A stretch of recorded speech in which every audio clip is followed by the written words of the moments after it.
যার মধ্যে কেউ ভুল তো দূরের কথা, ভুলের সন্দেহ করার কোন সুযোগ একটা নোক্তাও কেউ পাল্টাইতে পারবে না। এর কারণ কি জানেন নাকি? কারণটা জানি না।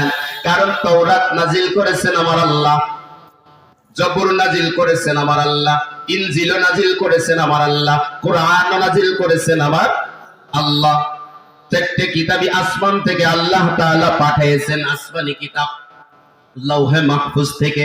কিন্তু ভাই অন্য কিতাবগুলোর পরে মধ্যে ভেজাল ঢুকাও হয়েছে, কোরআনের মধ্যে কেন ভেজাল ঢুকাইতে পারে না? কারণ কি জানো নি? তাওরাত নাজিল কইরা আল্লাহ বলছেন মুসা আলাইহিস সালাম তুমি নিজে তোমরা হেফাজত করবা। তো জবর নাজিল করে বলছে তোমার হেফাজত করা লাগবে, ইনজিল নাজিল করে বলছে তোমাদেরকে হেফাজত করা লাগবে। কিন্তু কোরআন নাজিল করেছেন আমার আল্লাহ, আমার আপনার পয়গম্বরের উপরে আমার আল্লাহ জানায় দিয়েছেন যে কোরআনের কারীম নাজিল করেছি আমি আল্লাহ, এর হেফাজতের দায়িত্ব কার হাতে? জোরে বলে কার হাতে? এই জন্য এর মধ্যে ভুল ঢোকানোর কোন সুযোগ। কথা বুঝতে পারছেন? মুসলমান, অন্যান্য নবীদের উপরে কোরআন কিতাব নাজিল হয়েছে, তাদেরকে আমার আল্লাহ বই আকারে একবারে পাঠিয়ে দিয়েছে। তুর পাহাড়ে কিতাব নাজিল হয়েছে, মুসা আলাইহিস সালামকে তুর পাহাড়ে যাওয়া লাগছে।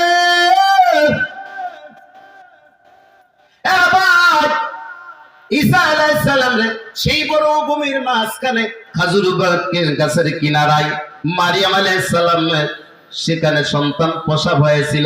ওখান থেকে ফিরে আসার পথে আল্লাহ তাআলা ইনজিল কিতাব নাজিল করেছেন। কথা বলেন ঠিক কিনা? ইয়াহইয়া আলাইহিস সালামের নাম শুনছেন নি আপনারা? অর্থাৎ মারিয়াম আলাইহিস সালামের খালাতো ভাই জাকারিয়া আলাইহিস সালামের সন্তান ইয়াহইয়া আলাইহিস সালাম। প্রত্যেকটা নবী রাসূলগণ 40 বছর পূর্ণ হওয়ার আগে কেউ নবুয়তি পান নাই। দুইজন নবী শিশুকালে নবুয়তি পেয়েছেন। কয়জন? জোরে বলেন। একজন হচ্ছে ঈসা আলাইহিস সালাম জন্মের পরে, আর ইয়াহইয়া আলাইহিস সালাম মাত্র 4 বছর বয়সে নবুয়ত প্রাপ্ত হয়েছেন। আল্লাহু আকবার বলেন। বাড়ির সামনে রাস্তার উপরে মুসা আলাইহিস সালামের সেই তাওরাত কিতাবটা আইনা জিবরাইলের মাধ্যমে যে ইয়াহইয়া আলাইহিস সালামের কাছে আমার আল্লাহ দিয়ে দিলেন। জোরে বলেন সুবহানাল্লাহ।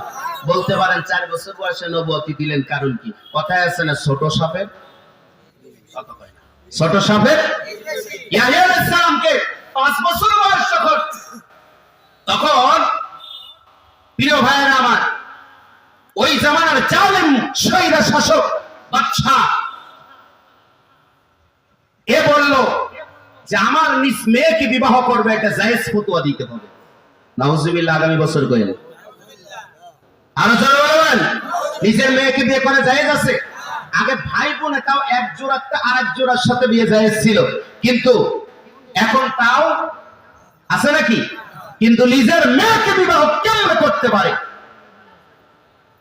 ইয়াহইয়া আলাইহিস সালাম বলে এই ফতোয়া আমি দিতে, বলে যে দেখো একটুকুনি মানুষ তুমি কথা বলো কি দিতে পারবে না, মানে ফতোয়া দেওয়া লাগবে। তখন ডাকতে বলে ইয়াহইয়া আলাইহিস সালাম বলে শুনেন, আপনি কি মনে করতেছেন আমি একজন আল্লাহর পয়গম্বর? কন্না সুবহানাল্লাহ। আমি ভুলভাল ফতোয়া দেওয়ার জন্য আসি নাই, আমাকে আল্লাহ পাঠাইছে দ্বীনের দাওয়াতি দেওয়ার জন্য। ঠিক কিনা বলেন?